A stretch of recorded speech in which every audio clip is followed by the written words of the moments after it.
talking about how all of these deep state bureaucrats and rogue judges are trying to prevent President Trump from implementing why he was elected in the first place. I think that's really crucial to remind everyone. We literally just had an election in November, and the American people voted. This is not a democracy, but that's what the left believes, right? Like they say this is a democracy and we all get to go out to the ballot box and we all get to go vote. And this is their idea of what democracy is. And it just worked, actually, until it didn't, because you've got all of these bureaucrats and these judges that are trying to prevent President Trump from doing what we put him in office to do. And just today, it's like every day we have these new rulings that come out that they're trying to block him from making executive decisions, even though he is the highest executive officer in the land.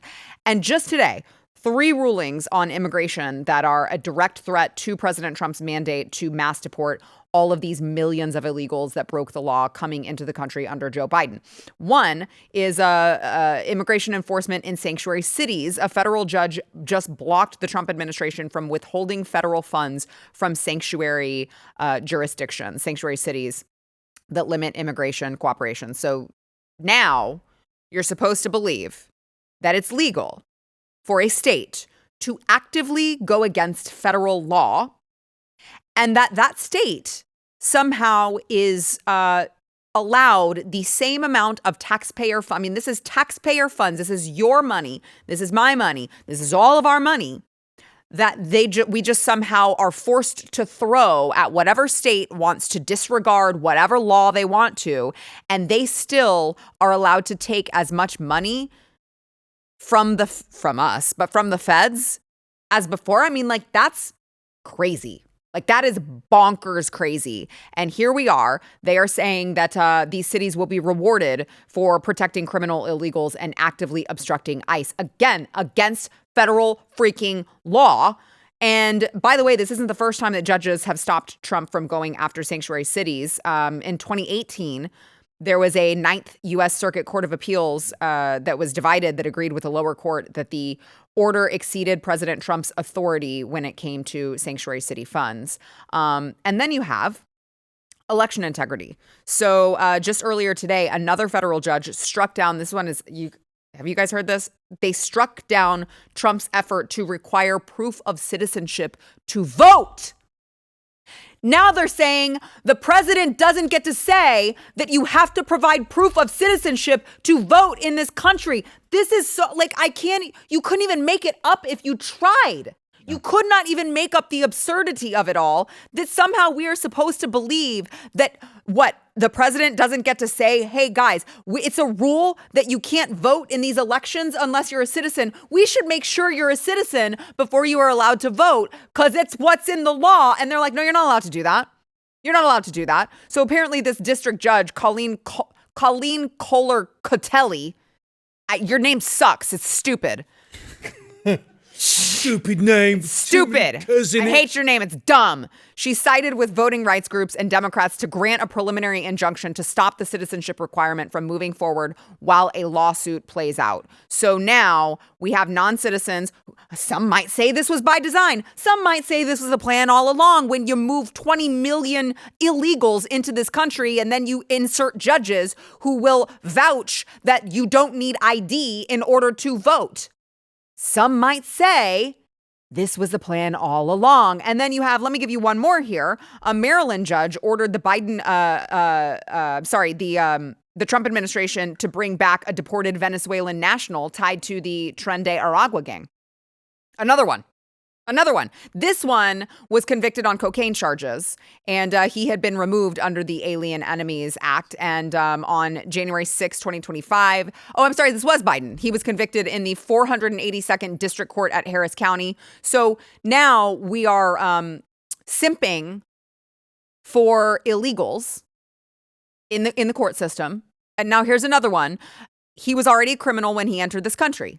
Okay. But on top of that, he was a drug user, just like the guy who was beating his wife. Right. They're already criminals. Just when they set foot in this country, they're already a criminal. But they're like also a criminal in what they do once they get here.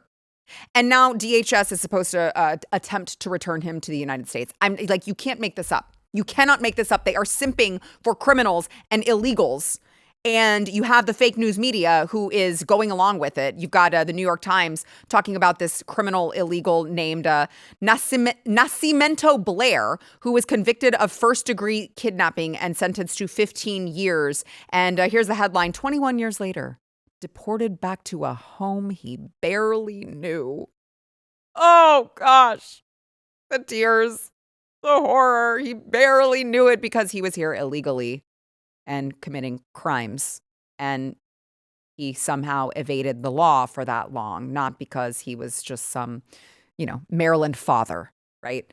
So, I mean, it's just like, how do you overcome this, especially when Congress doesn't seem to want to do much of anything? Well, there are certain members of Congress. My congressman, Representative Brandon Gill, is at least trying. He has introduced a resolution to impeach one of these judges, along with some of the other representatives that have also introduced articles, resolution to impeach some of these judges. But Mike Johnson doesn't want to seem to do anything about it. Yeah. And so, like, what do you do? I mean, they're like, you can't fire federal employees to rid the redundancy and the bloat and the corruption and the fraud. You can't withhold taxpayer money from foreign nations. You can't cancel contracts. You can't deport people. You can't require proof of ID. I mean, like, you literally, could you? Okay, both of you are in filmmaking business. Could you write a script like could you even come up with this if you tried? If you were thinking of what is something that would never happen, that would be the entirety of the deep state going against a president, you couldn't even come up with this if you tried. The sinister nature, sorry, I think you want... No, go ahead. Go first. Are you sure? Go ahead. The sinister nature of this and the derelict judges, for the last 2 days, I'm going through this because the Supreme Court is not chalking up good notches in their belt. They are going against this president as well. Yeah. 7-2 ruling. This is the plan. Slow him down at all cost. Tie him up in the court. Take his resources in the court. Now, you just said it. This is with a Mike Johnson at the helm. There is a chance that Hakeem Jeffries takes the Speaker of the House position in the midterm. If that happens, it won't be lower court judges trying to prevent him from being commander-in-chief. They will impeach him. Tie him up in the courts. It's a ruling. It's slow-down tactics. It is a nuisance. It's the pebble in the shoe. Here's what I am absolutely fed up with. What has to happen today, immediately, is all of those in the Senate who are truly conservative, all of those in the House that are truly conservative at federal and state levels, go to the cameras and share the truth with the American people. Lay it out for them in layman's terms. This is unconstitutional. They're blocking the president. You want a Mike Johnson to go on camera, put his own skin on the line and go, they are blocking the president. This is unconstitutional. He's the commander-in-chief. Fill the airwaves with the truth, but they're not. They're not, because they don't want to be hitched to it. That is what has to happen, because the lies now is people are like, well, the judges are ruling against Trump. Is Trump right? Is he not right? He is right. He is right. He can deport them. He can let them go. He can dry up funding. He has the right to do it. Do you know why they're doing this? Because they have had a president who couldn't run a lemonade stand, and they never want a president to ever run this country again. They run it from the cabal. Mm-hmm. Mm-hmm. Yep. No, you're seeing it now. I know. No, you're entirely right. And I mean, if anyone wants to see on a lower level, just go and have a look at the Texas legislature. Oh my gosh. I mean, it is. That's what you're looking at on a national level if we don't sort it out. And again, please don't give me this BS. Don't California my Texas, right? Because how many times do we have to say, please subscribe and give it a gentle tapping, right? We do appreciate a gentle tapping from time to time. Okay. Not a smashing. Go. Not a Jaco, my goodness me. You said that before. My goodness me, sir. I'm all shook up about that. People don't understand this. And I want to lay it out again. Obviously, this isn't relevant to the regular Blaze watchers and the watchers of this show, the viewers of this show, but it's to other people that might just happen across it on YouTube. if you do not give people like the people sitting at this table more viewership, like more clicks, that is clout, right? That is what these cowards in Washington look at. They look and they go, oh, Jaco Booyens, he's coming in. What's he saying? Oh, he's got X amount of followers. I don't have to worry about that, right? Or I do have to worry about that. Tim Pool said something, he's in the millions. Oh, well, hang on a minute. Like, I better watch out what... It's very, very important. Now, the reason why I say this is we have to take a holistic approach. Trump has tried to do a holistic approach in taking on the deep state. What do I mean by that? The media. Okay, you saw it. They say something. Oh, he was just a poor Maryland man. It's immediately echoed in the deep state, right? Media, the deep state media.